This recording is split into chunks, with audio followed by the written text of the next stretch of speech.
அத்தை, அவங்க எல்லாரும் அங்க காத்திருக்காங்க. உங்க பையனோட கோவம் அதிகமாக போகுது. ஜெய்ஜல், இன்னும் உனக்கு எவ்வளோ நேரம் ஆகும்? ஒரு வேலையை நீ உருப்படியா பண்ண மாட்ட. நான் சொன்னேன்ல அத்தை, எனக்கு கை கால நடுங்குது. நீ பயப்படாத, நான் இருக்கேன்ல. ஜெய்ஜல், ஜெய், உன்னால 2 நிமிஷம் காத்துட்டு இருக்க முடியாதா? நாங்க சமைச்சுக்கிட்டு தானே இருக்கோம். இதை நீ அங்க கொண்டு போ. சரி, நான் பொரியல் எடுத்துட்டு வரேன். கொடு, நீ போ.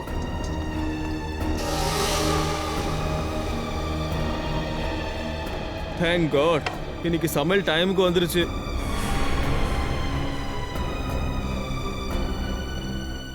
சேஜல், நீ எந்த வேலைக்கும் உருப்பட மாட்ட. நானும் அப்பா எவ்வளவு நேரம் உட்காந்துட்டு இருக்கோம். டைமுக்கு கொண்டு வர மாட்டியா? ஜெய், ஏன் எப்ப பார்த்தாலும் அவளை திட்டிக்கிட்டே இருக்க? எல்லாத்தையும் பொறுமையா கத்துக்குவா. மா, நீங்க தான் இவ்வளவு தலை மேல தூக்கி வச்சுட்டு ஆடுறீங்க, என் செல்ல மருமக குள்ள மருமகன்னு. நீ கவலைப்படாத, நான் இருக்கேன்ல.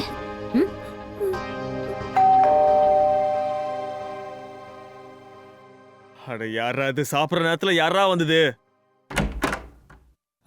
சார், உங்களுக்கு இந்த பார்சல் வந்திருக்கு. பார்சல்? ஆமாங்க. யார் அனுப்பியிருக்கா? நானே வெயில்ல இந்த பார்சலை கொண்டு வந்திருக்கேன். இதுல கேள்வி வேற என்ன கேக்குறீங்க? யாருக்குமே நாங்க அட்ரஸ் கொடுக்கவே இல்லை. எப்படி இங்க பார்சல் வரும்? தம்பி, நாங்க இங்க வந்தே 4-5 நாள் தான் ஆகுது. எப்படி பார்சல் வர முடியும்? அந்த பார்சல் மேல யார் பேர் போட்டுக்கணும் முதல்ல பாரு. இதுல உன் பேர்லாம் அழிஞ்சு போயிருக்குமா? அட, இந்த பார்சலை புடிங்க. வேணும்னா வச்சுக்கோங்க, இல்ல தூக்கி போடுங்க, உங்க விருப்பம். அப்புறம் இந்தாங்க, இதை புடிங்க. இதுல இங்க சைன் போடுங்க. இந்தாங்க பேனா. அப்பா, இதுக்குள்ள வித்தியாசமா ஏதோ இருக்கு.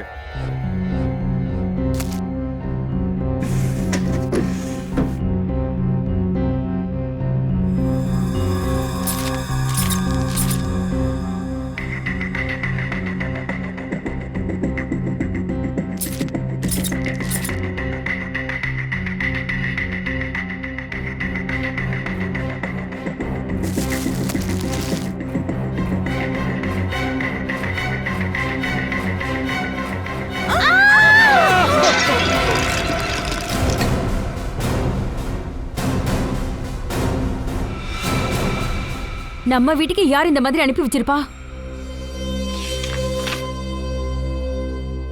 இது ஒரு லெட்டர். நீங்க எவ்வளவு பெரிய கொலைகாரங்கிற விஷயத்த உங்களுக்கு புரிய வைக்கிறதுக்கு தான் நான் இந்த லெட்டரை உங்களுக்கு எழுதினேன். உன்னெல்லாம் உயிரோட எரிச்சிடணும். உங்களை துப்பாக்கியால சுட்டு நரகத்துக்கு அனுப்பி வைக்கணும். என் கையால இதை பண்ண வைக்கிறீங்களே, இது ரொம்ப பெரிய பாவம். இருந்தாலும் நீங்க சொன்னதை நான் செஞ்சுட்டேன். இந்த லெட்டரோட அதை அனுப்பி வச்சிருக்கேன் உங்களுக்கு.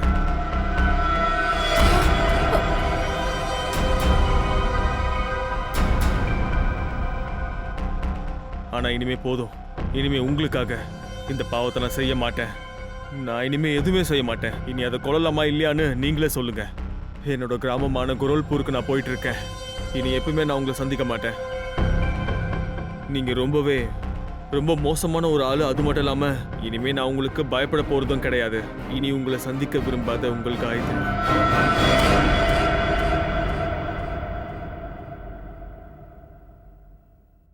யார் இந்த காயத்ரி? இங்க பாரு சேஜல், என் மேல யாரோ பழி போட பாக்குறாங்க. இந்த காயத்ரி யாருன்னு எனக்கு தெரியாது.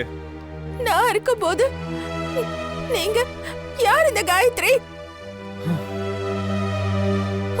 அதோட உங்க காயத்ரி இதுதான் நீங்க செய்ய சொன்னீங்களா?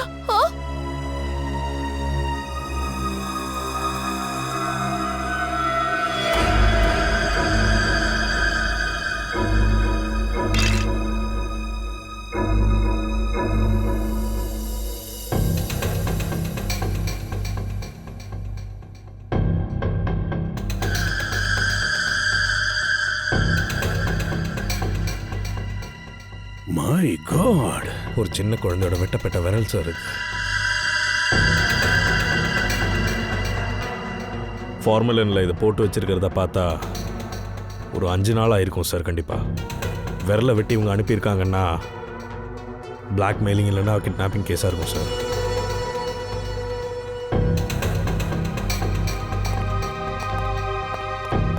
உங்கள் வீட்லையோ இல்லை உங்கள் சொந்தக்காரங்க வீட்லேயோ குழந்தைங்க இருக்காங்களா? இல்ல சார், எங்க வீட்ல எந்த குழந்தைங்களும் இல்ல. இந்த பார்சல் எங்களுக்கு வந்தது இல்ல. ஆனா இது உங்க வீட்டுக்கு தானே வந்திருக்கு. உங்க அட்ரஸுக்கு வந்திருக்குன்னா அது உங்களை தவிர வேற யாரா இருக்க முடியும்? சரி, லெட்டர் எங்க இருக்கு? சார், அந்த லெட்டர் யாருக்கு எழுதினாங்களோ அவங்க கிட்ட தான் இருக்கு. சுத்தம் ஏண்டி எரியிற தீயில எண்ணெயை ஊத்துற? Sir, letter.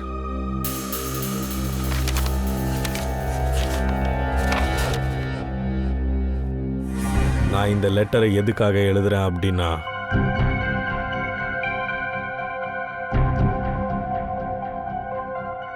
நீங்க ரொம்ப மோசமான ஆள் தான். ஆனா இதுக்கப்புறம் உங்களை பார்த்துலாம் பயப்பட போறது கிடையாது.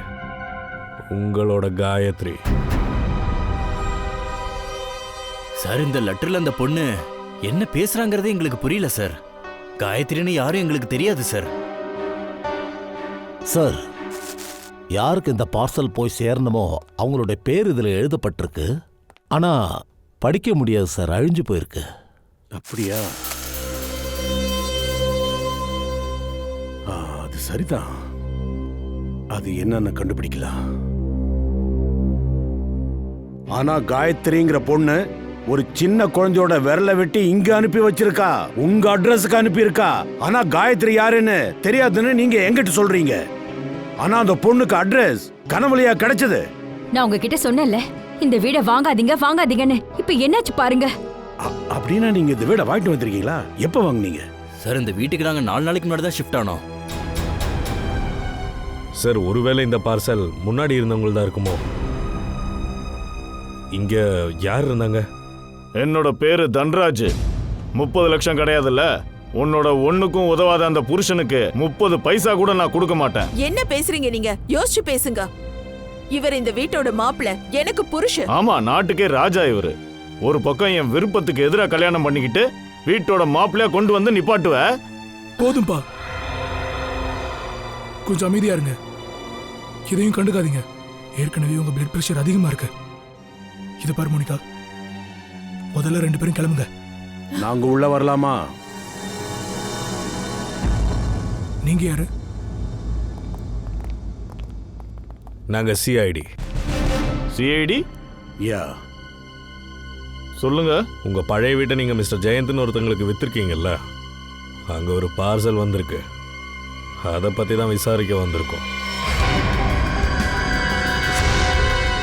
அட கடவுளே!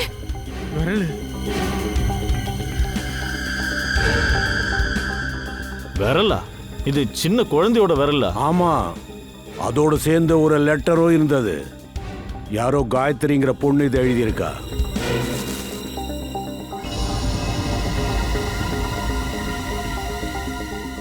யார் இந்த காயத்ரி?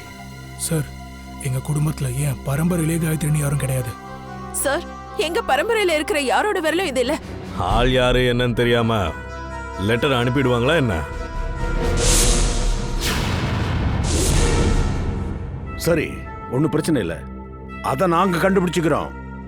அந்த காயத்ரி யாருக்கு லெட்டர் எழுதுனாங்கிறதையும் அந்த குழந்தையும் நாங்க கண்டுபிடிச்சுக்கிறோம். இன்னும் எவ்வளவு நாள் தான் இவனை வச்சு பாத்துக்கிறது? பாஸ் பணத்தை கொடுக்குற வரைக்கும் வேற என்ன?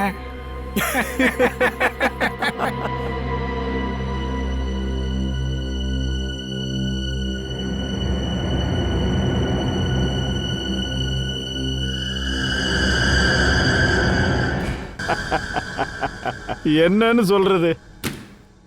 கட் பண்ண விரல பார்த்ததுக்கு அப்புறம் இவரு குழம்பி போயிட்டார். குழம்பிட்டேன்.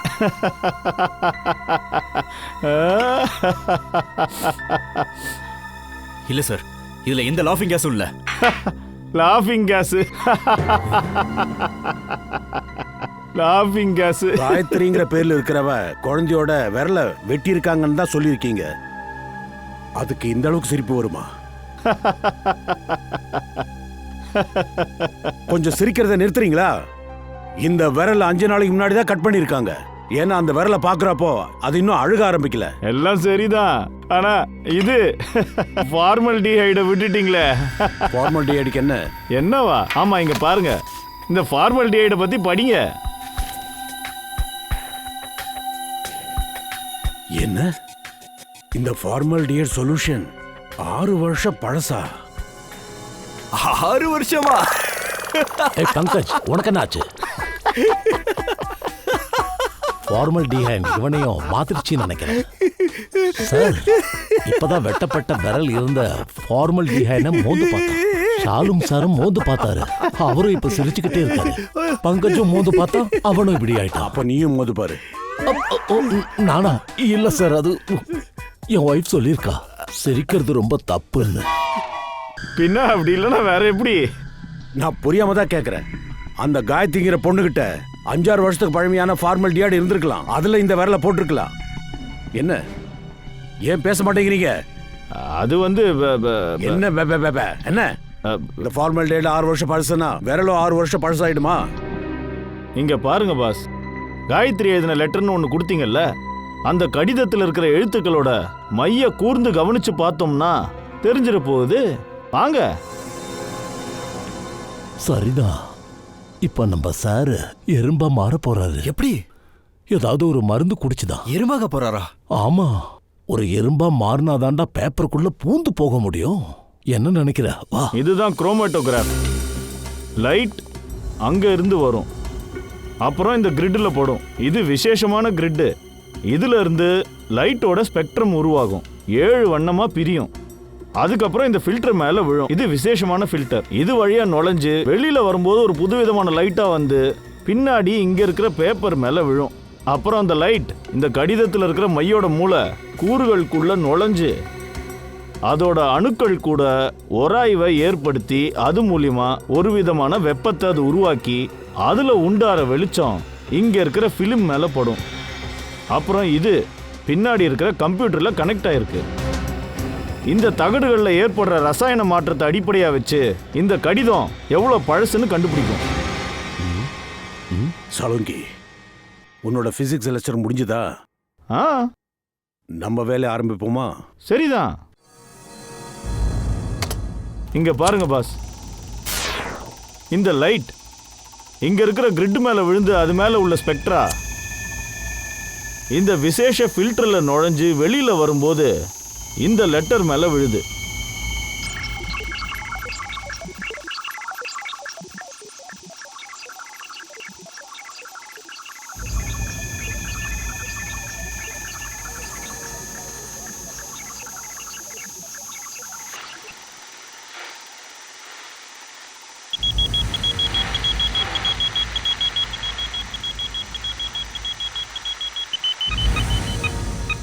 ஆறு வருஷம் பாஸ், காயத்ரி இந்த கடிதத்தை 6 வருஷத்துக்கு முன்னாடி அனுப்பியிருக்கா.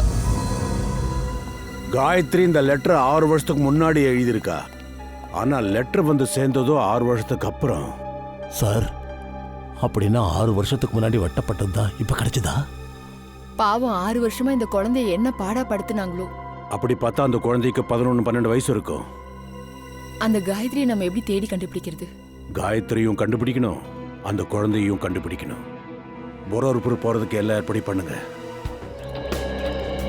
காயத்ரியோட வீட்டை நான் உங்களுக்கு காட்டுறேன். இங்க பரோல்பூர்ல இருந்து போய் 9 வருஷம் ஆயிடுச்சு சார். அந்த பொண்ணை பத்தி என்ன ஏதுன்னு அவங்க அம்மா அப்பா பேசவே மாட்டாங்க. அப்படின்னா அவங்க யார் கூட இருக்காங்க, எங்க இருக்காங்கன்ற விஷயம் தெரியுமா உங்களுக்கு? ரொம்ப கஷ்டம் சார். புருஷன் முட்டாட்டிங்க கிராமத்துல யார்ட்டையுமே எதுவும் பேசிக்கிறது இல்ல. விஷயத்தை கரைக்கவே முடியாது. ஏன் அப்படி சொல்றீங்க? தெரியலையே, அவங்க வீட்டு பக்கத்துல நான் போறதே இல்ல சார். நீங்க போய் நின்னா கூட அவங்க கதவை திறப்பாங்களான்னு எனக்கு தெரியல. டெலிகிராமா? இப்ப யார் அதெல்லாம் அனுப்புறா? டெலிகிராம காயத்ரி அனுப்பியிருக்காங்க. என்னது? ஏய் சரிதா, சரிதா, நில்லு நில்லு நல்ல.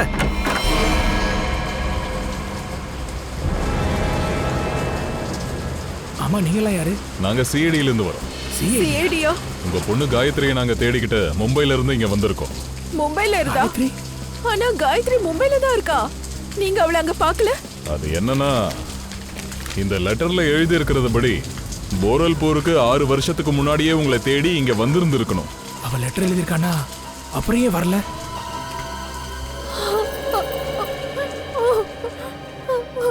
அப்போ என்னோட பொண்ணு எங்க? என் பொண்ணு எங்க போனா? இதோ பாருங்க, நீங்க 2 பேரும் காயத்ரியை பத்தி என்ன தெரியுமோ அதை என்கிட்ட சொல்லிடுங்க. நாங்க அவங்களை கண்டுபிடிக்கிறோம். ஏதாச்சும் பெரிய சிக்கல்ல மாட்டிருக்கலாம் இல்லையா? மும்பைல அவங்க எங்க இருப்பாங்க? தெரியாது சார். காயத்ரி பல வருஷத்துக்கு முன்னாடியே இங்கிருந்து மும்பைக்கு ஓடி போயிட்டா. அவ எங்க இருக்கான்னே முதல்ல எங்களுக்கு தெரியாது. திடீர்னு ஒரு நாள் அவ எங்களுக்கு ஃபோன் பண்ணா. மும்பைல யாரையும் கல்யாணம் பண்ணிக்கிட்டேன்னா இந்த கிராமத்துல எல்லாரும் முன்னாடியும் தலைகுனிய படி வச்சுட்டா. இந்த விஷயம் எப்போ நடந்துச்சு? கிட்டத்தட்ட 7 வருஷம் முன்னாடி. அதுக்கப்புறம் உங்க 2 பேர் கூடயும் அவங்க தொடர்புல இல்லையா? ஒரு தடவை ஃபோன் பண்ணி அவ ஏதோ பெரிய பிரச்சனையில இருக்கிறதா எங்க கிட்ட சொன்னா.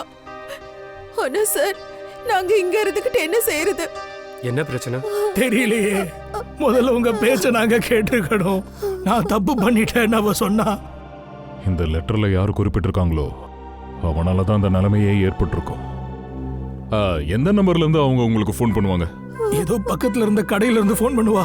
அப்புறம் திடீர்னு ஒரு நாள் ஃபோன் வர்றது நின்னு போச்சு சார். எதுக்காக அவங்க ஃபோன் பண்றதை திடீர்னு நிறுத்திட்டாங்கன்ற விஷயத்தை தெரிஞ்சுக்க முயற்சி பண்ணலையா? பல தடவை நாங்க ஃபோன் பண்ணோம். அந்த கடைக்காரர் என்ன சொன்னாருன்னா, இப்பெல்லாம் அவங்க இங்க வரதில்ல, வீட்டை காலி பண்ணிட்டாங்கன்னு சொன்னாரு. அப்புறம் நீங்க அவங்கள தேட முயற்சி பண்ணலையா? இல்ல மேடம். சரி, காயத்ரி புருஷன் பத்தி உங்களுக்கு என்ன தெரியுமா? எங்களுக்கு எதுவும் தெரியாது சார். சரி, காயத்ரிக்கு ஒரு பையன் இருந்தால? இல்ல சார், அவளுக்கு குழந்தைங்க இல்ல. அப்படி இருந்த அம்மா கிட்ட சொல்லி இருப்பால. நீங்க அந்த கடைக்கார நம்பரையும் கொடுங்க, அப்படியே காயத்ரி போட்டோவையும் கொடுங்க, என்னன்னு விசாரிக்க. ஒரு சின்ன பையனை ரெடி பண்றதுக்கு உனக்கு இவ்வளவு டைம் பிடிக்குமாடா? அட இருப்பா வரேன், புது ட்ரெஸ் போடணும்ல. சரி சரி, சீக்கிரம் வா. இந்த பாஸ்க்கு என்ன ஆகுமோ தெரியல. ஒவ்வொரு மாசமும் அவனுக்கு புது ட்ரெஸ் போட்டு போட்டோ எடுத்து அனுப்பணும்னு சாவ அடிக்கிறாரு. என்ன எளவோ. வா அட வா. இதோ ரெடி ஆயிடுச்சுல. எதுக்கு பழுவுற? சரி சரி, அழுகாத. அங்கிள் நம்ம 2 பேரும் சேர்ந்து அப்புறம் அடிப்போம். எங்க சரி பாப்போம். இப்போ உன்னை ஒரு போட்டோ எடுக்கிறேன். சார், கடந்த 15 வருஷமா தன்ராஜோட பக்கத்து வீட்டுக்காரங்க. அவனை பத்தி எங்களுக்கு நல்லா தெரியும் சார். கண்டிப்பா அவன் இந்த தப்பு பண்ணிருப்பான் சார். அதனால தான் அந்த வீடை கோடி கணக்கில் வித்துட்டு எங்கேயோ ஓடிட்டான். அக்கம் பக்கத்தில் விசாரிக்கும் போது தான் குமாரை பார்த்தேன். நமக்கு ஏதாவது ஹெல்ப் ஆகும் தான் கூட்டிட்டு வந்திருக்கேன் சார். அந்த ஏரியாவில் அவனை பத்தி நம்ம எதுவும் வாயை திறக்க முடியாது. ஏன்னா அவன் ரொம்ப ஆபத்தான ஆள் சார். அவன் எங்களை கொலை கூட பண்ணிடுவான் சார். ஆமா சார். அப்புறம் அவனோட மோசமான மாப்பிள்ளை சோமன், அதோட அந்த கிழவனும் கூட. தன்ராஜ் சாகர நிலைமை வந்தா கூட அவன் கையால தண்ணி குடிக்க கூடாது. அப்படியா? சரி, உங்களுக்கு அப்படிப்பட்ட பிரச்சனை என்ன உண்டாக்குனா? சார், அவங்க சரியான 1ஆம் நம்பர் கேடிங்க சார். ரொம்ப மோசமான ஆளுங்க சார். 1ஆம் நம்பர் கிரிமினல் சார். என் பொண்ணோட நிலைமையை பாருங்க சார். தன்ராஜோட பையன் இவளோட வாழ்க்கையை நாசமாக்கிட்டான் சார். ரன்வீரா? இல்ல சார், ரன்வீரை பத்தி நாங்க எதுவும் சொல்லல சார். அவனோட சின்ன பையன் அம்மனை பத்தி தான் சார் சொல்லிட்டு இருக்கோம். ஒரு நிமிஷம் இருங்க. அவங்க வீட்டுல நாங்க ஒரு பையனை பார்த்தோம். அவன் பேர் ரன்வீர். ஆனா தன்ராஜுக்கு அம்மன் என்ற பெயர்ல 2வது பையன் இருக்கிறதா அவங்க அதை சொல்லலையே. சார், அவங்க உங்ககிட்ட உண்மையை சொல்லல. அமன் மோசமானவன் சார். அவனோட எனக்கு கல்யாணமாக இருந்தது. நிச்சயத்தன்னைக்கு என்னை விட்டுட்டு ஓடி போயிட்டான். எங்க போனான்னு கூட தெரியல. இந்த தன்ராஜாவும் குடும்பமும் சரியான மோசமான ஆளுங்க போலயே சார். பூர்வி, காயத்ரியோட போட்டோ காட்டுங்க உங்களுக்கு. சார், அவங்க குடும்பத்துல இந்த பொண்ணை பாத்திருக்கீங்களா? இதான் காயத்ரி. இல்ல, இது வரைக்கும் பார்க்கல. அவன் குடும்பத்துல ஏதாச்சும் குழந்தைங்க இருக்கா? இல்ல சார், எந்த குழந்தையும் பார்த்தது இல்லையே. அபிஜித், இந்த அம்மன் ஒரு வில்லங்கமான ஆளா எனக்கு தோணுது. இந்த அம்மன் பத்தி வேற ஏதாவது உங்களுக்கு விஷயம் தெரியுமா? தெரியும் சார்.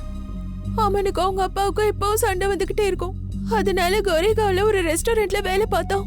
அப்புறம் அங்க இருந்து திடீர்னு போயிட்டோம். அபிஜித், இந்த அம்மன் கோரேகாவ்ல எந்த ஹோட்டல்ல வேலை செஞ்சான்னு நீ முதல்ல போய் கண்டுபிடி. சார், இந்த அக்காவை தெரியுமே. தெரியுமா? ஆமா சார், இந்த அக்கா ரொம்ப நல்லவங்க. ஆனா எப்பவும் சோகமாவே இருப்பாங்க. பார்க்கவே பாவமா இருக்கும். கிட்டத்தட்ட இங்க வந்து 5-6 வருஷம் ஆகுது. இப்பெல்லாம் நம்ம கடைக்கு இங்க வர்றதே இல்லை. ஏன் எப்பவும் அவங்க ரொம்ப சோகமா இருப்பாங்கன்னு சொல்ல முடியுமா? எனக்கு அதை பத்தி தெரியாது மேடம். நீங்க அவங்க புருஷன்கிட்ட தான் கேட்கணும். அவங்க ஹஸ்பண்ட் உங்களுக்கு தெரியுமா? தெரியாது சார். அவங்க கணவரை நான் பார்த்ததே இல்லை. ஆனால் 2 நாளைக்கு ஒரு தடவை இந்த அக்கா கண்டிப்பாக என் கடையை தேடி வந்துடுவாங்க சார். இங்கே வந்து அவங்க கிராமத்துக்கு ஃபோன் பண்ணுவாங்க. அப்புறம் தேவையான பொருளை வாங்கிக்கிட்டு அவங்க அப்படியே போயிடுவாங்க. அவங்க கூட எதனா குழந்தைங்க வருவாங்களா ஒரு 5-6 வயசுல? இல்லையே சார், அவங்க கூட நான் எந்த குழந்தையும் பார்த்ததே இல்லை. சரி, ஆக்சுவலாக இவங்க எங்கே தங்கினாங்க? சார், அவங்க வீடு மட்டும் எங்கேன்னு எனக்கு தெரிஞ்சிருந்தா அவங்களுக்கு நான் கடனாக கொடுத்த 2500 ரூபாய் நான் வசூல் பண்ணியிருப்பேனே சார். சார் 2 நாளைக்கு இந்த கடையில் ஃபோன் பண்ணுறவங்க வந்தாங்கன்னா அக்கம் பக்கத்தில் எங்கேயாவது இருந்தாகணும்ல சார்? படம் எந்த அளவுக்கு முக்கியம் இருந்துச்சுன்னா நான் உள்ள போய் ஸ்கிரீனை பார்த்தோன்னே தூக்கிட்டேன். அப்படியா சொல்ற? ஆமா, அவ்வளவு கேவலமா இருந்துச்சு படம். சார் ஒரு நிமிஷம், நாங்கள் உங்களுக்கு ஒரு ஃபோட்டோவை காட்டுறோம். அவங்கள தெரியுமான்னு கொஞ்சம் பார்த்து சொல்கிறீங்களா? சார், வேற யார்கிட்ட போய் கேளுங்களேன். நாங்க எவ்வளவு பிஸியா பேசிட்டு இருக்கோம் தெரியல. அட அண்ணே, ஒரு நிமிஷம் போட்டோ பார்க்கறதுல என்ன இட போகுது உங்களுக்கு? கட்டாயம் நாங்கள் சொல்லணும்னு அவசியமா என்ன?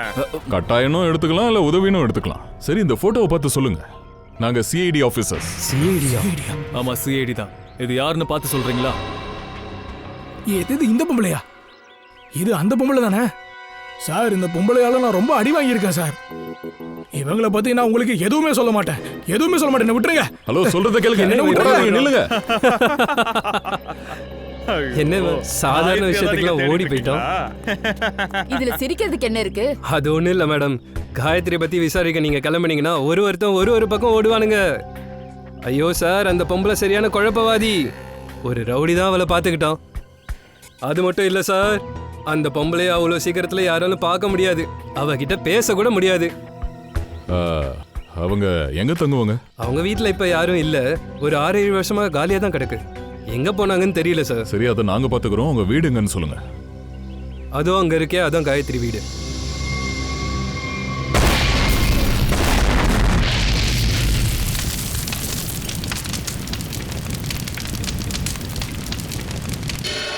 இது அமன் சார் ஆச்சே. ரொம்ப வருஷம் முன்னாடி மேனேஜரா இருந்தாரு. ரொம்ப கராரான ஆளு. ஒரு செகண்ட் நிம்மதியா உட்காரவே விட மாட்டாரு. அப்படியா? சரி சரி. அவரை பத்தி ஏதாச்சும் வேற சொல்ல முடியுமா? சார், அவருக்கும் அவங்க அப்பாவுக்கும் எப்பயும் ஒத்து வராதுன்னு கேள்விப்பட்டிருக்கேன். அதனால அவரு அவ்வளோ பெரிய ஆளோட பையனா இருந்தும் இங்க வேலை பார்த்துட்டு இருந்தாரு. அப்புறம் யாரோ ஒரு பொண்ணு கூட அவர் கல்யாணம் பண்ணிக்கிட்டாரு. அதுக்கப்புறம் அவர் கிளம்பி பெங்களூருக்கு போயிட்டாரு. அப்புறம் அப்புறம் அப்புறம் என்ன சார்? சுமார் ஒரு 6 வருஷத்துக்கு முன்னாடி ஒரு கார் ஆக்சிடென்ட்ல அவரோட மனைவி அப்புறம் அவரோட பையன் எல்லாம் இறந்துட்டாங்க சார். 3 பேர் செத்துட்டாங்களா சார்? அப்படிதான் கேள்விப்பட்டேன். அவரோட மனைவியோட பேரு காயத்ரியா என்ன? இல்ல சார், காயத்ரி கிடையாது. வேற ஏதோ ஒரு பேரு முதல்ல ஞாபகம் இருந்தது, இப்போ ஞாபகம் வர மாட்டேங்குது சார். அவங்களுக்கு ஒரு பையன் இருந்ததா சொன்னீங்கல்ல? சார், ஒரு ஆக்சிடென்ட் ஆகும்போது அந்த பையனுக்கு ஒரு 5-6 வயசு இருக்கும். Thank you very much. இந்த விரல் 5-6 வருஷத்துக்கு முன்னாடியே வெட்டப்பட்டிருக்கு. அப்போ அந்த குழந்தையோட வயசும் ஒரு 5-6 இருக்கும். அம்மனோட குழந்தைக்கும் 5-6 வருஷம் முன்னாடி தான் ஆக்சிடென்ட் ஆயிருக்கு. அந்த லெட்டருமே 5 to 6 years பேக் தான் எழுதியிருக்காங்க. அப்படின்னா அந்த குழந்தை ஒருவேளை தன்ராஜோட பேரன் தானா? ஒருவேளை அந்த குழந்தை இன்னும் உயிரோட தான் இருக்கோ? எனக்கும் அப்படிதான் தோணுது சார். சீக்கிரம் பெங்களூர் கால் பண்ணி அங்கே இருக்கிற ஆக்சிடென்ட் ரெக்கார்ட்ஸ்லாம் கேட்டு வாங்குங்க. தன்ராஜுக்கும் காயத்ரி குடும்பத்துக்கும் ஏதோ ஒரு குடுக்கல் வாங்கல் பிரச்சனை இருந்திருக்கு. ஆனால் இந்த தன்ராஜ் எதுக்காக நம்மக்கிட்ட இருந்து எல்லா விஷயத்தையுமே மறைச்சான்?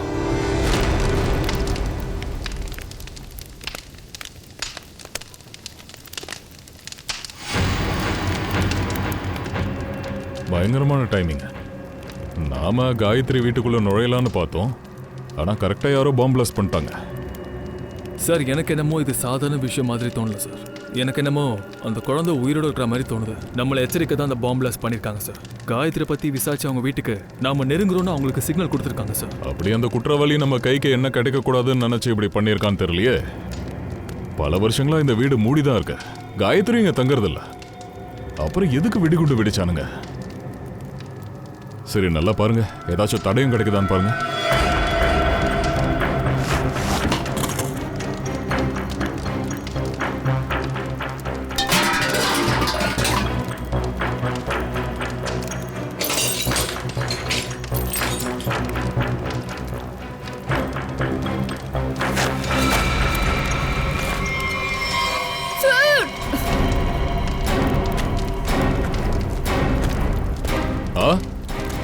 பாருங்க.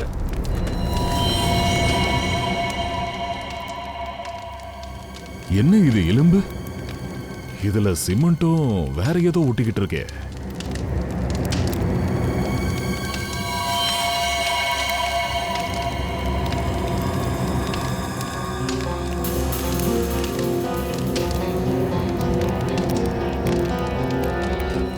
இவ்வளவு நிறைய எலும்புகளா?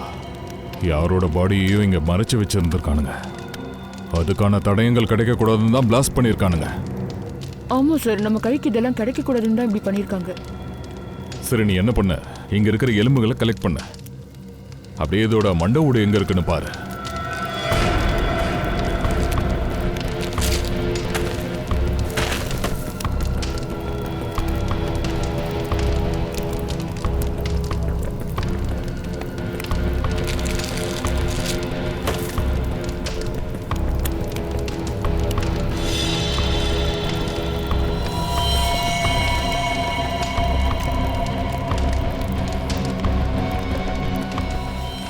இதோ பாருங்க, மண்டோடு கிடைச்சிருச்சு. அப்பனா இங்க ஏதோ ஒரு டெட் பாடியை புதைச்சி வச்சிருக்காங்க. ஆனா இது யாரோடது? ஏற்கனவே இவனுங்க இந்த பணத்தை மொத்தமா அழிச்சிருந்தாலும் மீதி இருக்கிறதையும் இவனுங்க எதுக்காக எரிக்க பார்த்தானுங்கன்னு தெரியலையே.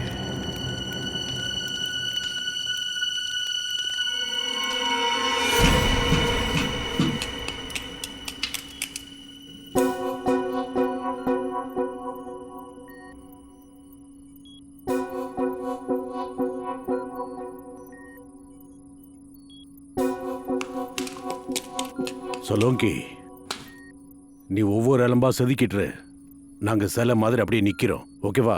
அதான் எப்பவும் கூடவே நின்றுட்டு என் உசுரை எடுத்துக்கிட்டு இருக்கீங்களே. இந்த எலும்பு யாருதுன்னு சொல்லு. இந்த எலும்பு கூடு ஒரு பொண்ணோடது. சார், காயத்ரி வீட்ல ஒரு பொண்ணோட எலும்பு கூடு.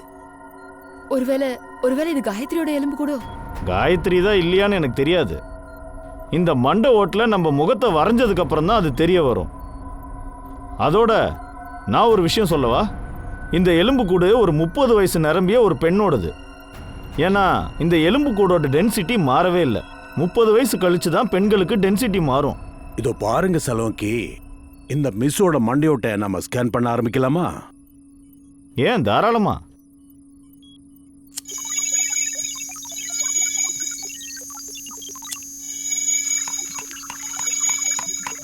ஒரு விஷயம் சொல்லவா? காயத்ரியோட வீட்டில் யார் பாம்பு பிளாஸ்ட் நடத்தினாங்களோ அவனை விட ஒரு கிறுக்கன் இந்த உலகத்திலே இருக்க முடியாது. ஏன் அப்படி சொல்றீங்க? ரொம்ப சிம்பிளான விஷயம். அவன் பிளாஸ்ட் பண்ணலன்னா எலும்பு கூடு வெளியே வந்திருக்காது. இந்த எலும்பு கூடு மட்டும் வெளியே வராமல் இருந்திருந்தா இதை பற்றி விசாரணையே ஆரம்பிச்சிருக்க மாட்டோம்.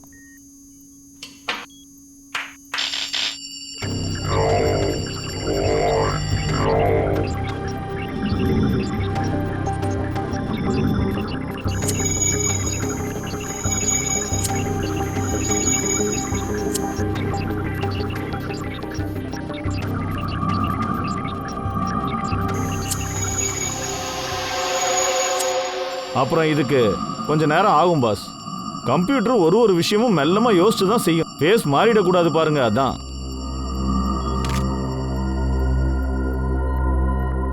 மை காட், என்னது இது? இங்க பாருங்க பாஸ், இங்க.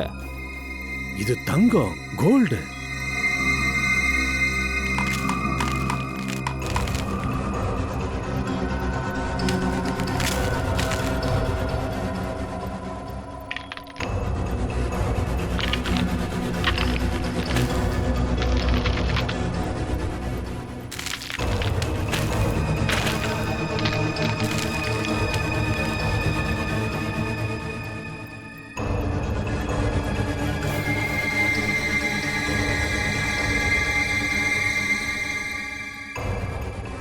இங்க பாருங்க பாஸ்.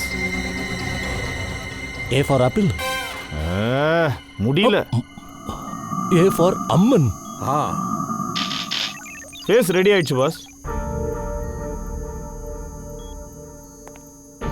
காயத்ரி சார், அப்படின்னா காயத்ரி வீட்டுக்குள்ள புந்து யாரோ அவங்கள கொலை பண்ணிருக்காங்க. அவங்க வீட்லயே வச்சு புதைச்சிருக்காங்க. அதே மாதிரி காயத்ரி அந்த குழந்தையோட விரலை வெட்டி அனுப்பியிருக்காங்க. அப்ப அப்ப அந்த குழந்தைக்கு என்னதான் ஆச்சு?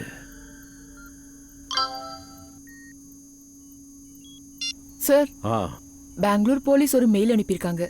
இதுல என்ன போட்டிருக்குன்னா, அமன் தன்னோட மனைவியோட 6 வருஷத்துக்கு முன்னாடி வண்டியில போயிட்டு இருக்காரு. மலையில இருந்து கார் கீழே விழுந்து தீ பிடிச்சிடுச்சு. ஆமா, இந்த போட்டோல அந்த குழந்தையும் இருக்கு. ஆனா சார், மெயில்ல எந்த தகவலும் இல்லையே இந்த குழந்தைய பத்தி. அப்படின்னா இதுக்கு ஒரே ஒரு அர்த்தம் தான் இருக்க முடியும். குழந்தை இன்னும் உயிரோட இருக்கு. சார், குழந்தையோட கழுத்துல ஒரு செயின் தொங்கிட்டு இருக்கே. சார், இது அதே செயின் தான். A for apple. A for அம்மன். ஆனா சார், அம்மனோட குழந்தையோட செயின் காயத்ரியோட எலும்பு கூட கிட்ட இருக்கு. அம்மனும் அவன் மனைவியும் போன வண்டி ஆக்சிடென்ட் ஆயிருக்கு 6 வருஷத்துக்கு முன்னாடி. காயத்ரி தான் அந்த குழந்தைய பிடிச்சி அவ விரல கட் பண்ணி அனுப்பியிருக்கா. ஆனா இப்போ காயத்ரி உயிரோடு இல்ல. அப்படி இருக்கும்போது அந்த குழந்தை எங்க? அந்த குழந்தைய எப்படியாவது நம்ம காப்பாத்தி ஆகணும். அதோட இந்த தன்ராஜோட கழுத்தையும் பிடிச்சாகணும். அப்பா, பப்ளு சாப்பிட்டுட்டானா? அப்படின்னா வேலை முடிஞ்சது.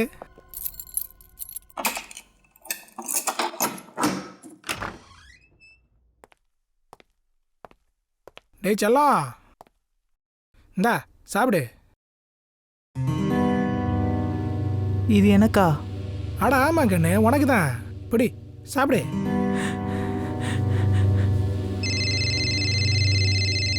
பாஸ். பாஸ். இதை கிளம்பிட்டே இருக்கோம். பாஸ், உங்க வேலையை நான் முடிச்சிட்டேன். சரி வா, கிளம்பலாம். பாப்பலாம். தன்ராஜ், நீங்க அப்ப என்ன சொன்னீங்க? அந்த விரலை பத்தி எங்களுக்கு எதுவும் தெரியாது, காயத்ரி யாருன்னு எங்களுக்கு தெரியாதுன்னு சொன்னீங்க. எங்க குடும்பத்துல யாருக்குமே குழந்தை இல்லைன்னு சொன்னீங்க. அப்படி இருக்கும்போது என்ன இதெல்லாம்? என்னன்னு சொல்லுங்க. பொய்க்கு மேல பொய் சொல்லியிருக்கீங்க. அந்த விரல் எந்த குழந்தையோடதுன்னு உங்களுக்கு நல்லா தெரியும்.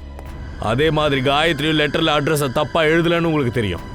அமன்ன்ற பேர்ல உங்களுக்கு இன்னொரு பையன் இருக்கான். ஏன் உங்களுக்கு சொல்ல தோணல? அவனுக்கும் 5-6 வயசுல ஒரு பையன் இருந்திருக்கான். சொல்லு. சார், முதல்ல அந்த விரலை பார்க்கும்போது அது என்னோட பேரன்து அப்படின்னு தான் எனக்கு தோணிச்சு. எப்படியாவது அவனை காப்பாத்துங்க சார், எப்படியாவது காப்பாத்துங்க சார், ப்ளீஸ் அவனை காப்பாத்துங்க. அவன் கடந்த 6 வருஷமா யாரோ அவனை கடத்தி வச்சிருக்காங்க சார். சார், அவனுக்கு நான் பணம் கொடுத்துக்கிட்டே இருந்த வரைக்கும் உயிரோட வச்சிருப்பேன் அப்படின்னு சொன்னான். இந்த விஷயத்தை நான் யார்கிட்டயாவது சொன்னேன்னா என் பப்ளுவை கொன்னுடுவேன்னு என்ன அவன் மிரட்டுனா சார். அப்பா, அவனோட பையன் இன்னும் உயிரோடு இருக்கானா? நீங்க எங்ககிட்ட கூட சொல்லவே இல்லை. நான் அவனோட அடிக்கடி சண்டை போடுவேன். இதுல என் விருப்பத்துக்கு மாற அவன் கல்யாணம் வேற பண்ணிக்கிட்டான். ஆனா 5 வருஷத்துக்கு அப்புறம் அவன்கிட்ட இருந்து எனக்கு ஃபோன் வந்துச்சு. என்கிட்ட அவன் மன்னிப்பு கேட்டான். அதுக்கப்புறம் நான் யாருக்கும் தெரியாம பெங்களூர் போயிட்டு வந்தேன். என் பேரன் பப்ளுவை கட்டி அணைச்சிக்கிட்டேன். திரும்ப வீட்டுக்கு வந்துருப்பா அப்படின்னு சொல்லி நான் வந்துட்டேன். எனக்கு என்ன தெரியும், அவன் திரும்பி வரும்போது அவனுக்கு ஆக்சிடென்ட் ஆகும்னு. ஆனா பப்ளு ஆக்சிடென்ட்ல தப்பிச்சிட்டான், அப்படிதானே? அந்த ஆக்சிடென்ட்ல பப்ளு இறந்துட்டான் அப்படின்னு தான் நான் நினைச்சேன். ஆனா ஒரு நாள் யாரோ ஒருத்தர்கிட்ட இருந்து எனக்கு ஃபோன் வந்துச்சு. அவன் பப்ளுவை என்கிட்ட ஃபோனில் பேச வச்சு அவன் சொன்னான், ஒவ்வொரு மாதமும் 10 லட்ச ரூபா நான் அவனுக்கு கொடுத்துட்டு வர்ற வரைக்கும் பப்ளு உயிரோட இருப்பானா. எப்படி அவன் பப்ளுவை உயிரோட விட்டு வச்சிருக்கான்னு நம்புறீங்க சார்? ஒவ்வொரு மாதமும் பப்ளுவோட ஃபோட்டோவை அவன் எனக்கு அனுப்பி வைப்பான். ஒரு நிமிஷம், இதை பாருங்க சார்.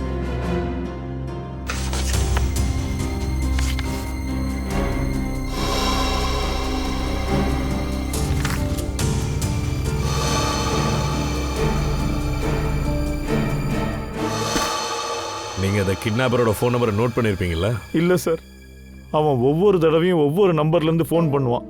இது வரைக்கும் ஒரு நம்பர் கூட ரிப்பீட் ஆனது கிடையாது சார். தன்ராஜ், இந்த கிட்னாப்பர் உங்ககிட்ட காசை ஏமாத்தி வாங்கி பொய் சொல்லி வாங்கி பொய்யான நம்பிக்கையை கொடுத்துட்டு இருக்கான். ஆனா ரொம்ப நாளைக்கு நான் அவனை விட்டு வைக்க போறதில்ல. அவன் விளையாட்டை நான் முடிச்சு வைக்கிறேன். ஹலோ, உங்க பேரனை திருப்பி அனுப்பிடலான்னு நான் முடிவு பண்ணியிருக்கேன்.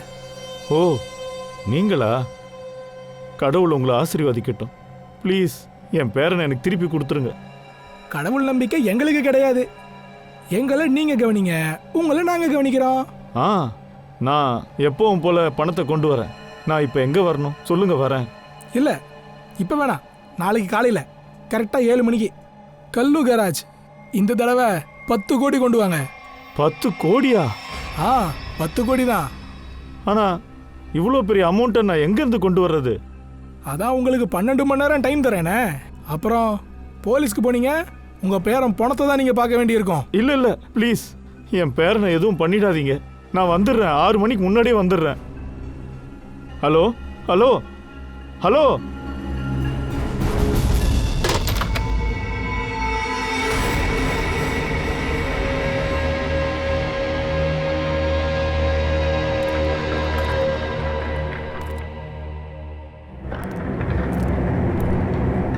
கல்லு கேரேஜ்னு தானே சொன்னான்.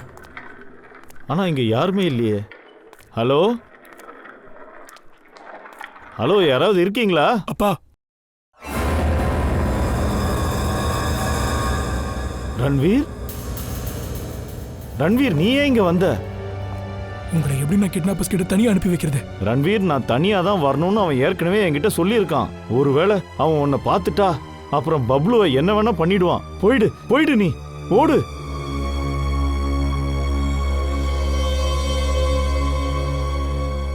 அப்பா, நானே இங்கிருந்து போயிட்டேன்னா உங்களோட செல்ல பேரன் கிட்ட யாரு உங்களை சேர்த்து வைப்பா? என்னது? நீயா? ஆமா, நான் தான் உங்களோட பேரனை 6 வருஷமா பார்த்துக்கிட்டு இருக்கேன். என்ன சொல்ற ரன்வீர்? எப்படிடா நீ இப்படி பண்ணலாம்? நான் உன்ன... அப்பா கொஞ்சம் அமைதியா இருங்கப்பா, அமைதியா இருங்க. உங்களோட பிளட் பிரஷர் ஏறிடும். உங்களோட பேரை நல்லபடியா தான் இருக்கான். கூட்டிட்டு வாங்க.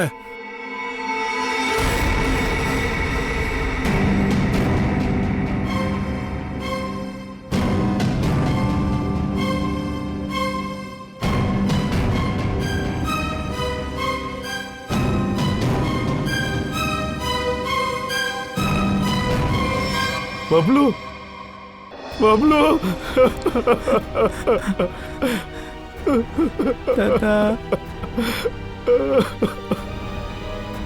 நான் வந்துட்டேன்டா செல்லம்.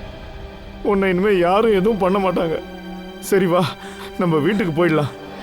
அட கொஞ்ச நேரம் இருங்கப்பா. நீங்க போறதுக்கு முன்னாடி இந்த பேப்பர்ல கொஞ்சம் சைன் போட்டு போறீங்களா? இதோ இதுல. இது எதுக்குன்னா, இதெல்லாம் நடந்ததுக்கு அப்புறம் நம்ம 2 பேரும் ஒரே வீட்டில் இருக்க முடியாதுல்ல. அதனால உங்க வீட்டையும் ஃபேக்டரியையும் என் பேர்ல எழுதிருங்க. அதுக்கப்புறம் நீங்க போலாம். உன்ன மாதிரி ஒரு நம்பிக்கை துரோகிக்கு ஒரு கடுகளவு சொத்தை கூட நான் எழுதி தர மாட்டேன். தருவீங்கப்பா, நீங்க தருவீங்க. உங்க பேரனை பார்க்காமலே நீங்க பல கோடி ரூபாய் எனக்கு கொடுத்துருக்கீங்கல்ல. பார்த்ததுக்கு அப்புறம் எப்படி தராம இருப்பீங்க? தரவே மாட்டேன். இனிமே உனக்கு ஒரு குண்டூசி கூட தர மாட்டேன். அப்படியா? பார்க்கலாம். என்ன பண்ண போற? நல்லா யோசிச்சுக்கோங்க. ஒழுங்கா சைன் பண்றா கிளவா. இன்னொரு சான்ஸ்லாம் தர மாட்டேன்.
ஏண்டா தங்க முட்டை போடுற வார்த்தையா இருக்க பாத்தியாடா டேய், அப்படியே மொத்தமா லவுட்டிட்டு போயிடணும். தன்ராஜ் ஐயா ஃபோன் பண்ணி இங்க வர சொன்னதானா நீ பண்ண பெரிய தப்பு. இந்த நாய்க்கு தான் காயத்ரி லெட்டர் எழுதியிருக்கா. காயத்ரி இவனை தான் கல்யாணம் பண்ணியிருக்கா. சொல்றா டேய், ஏன்டா அதெல்லாம் பண்ண? இவருக்கு குழந்தைய பொறுக்கல, அதனால என்ன தத்தெடுத்தாரு. ஆனா அம்மன் பிறந்ததுக்கு அப்புறம் நான் இவருக்கு ஒரு சுமையாயிட்டேன். ரன்வீர், எப்பவுமே நான் உன்னை அம்மனுக்கு குறைஞ்சு நினைச்சதே இல்லப்பா. போய் சொல்லாத.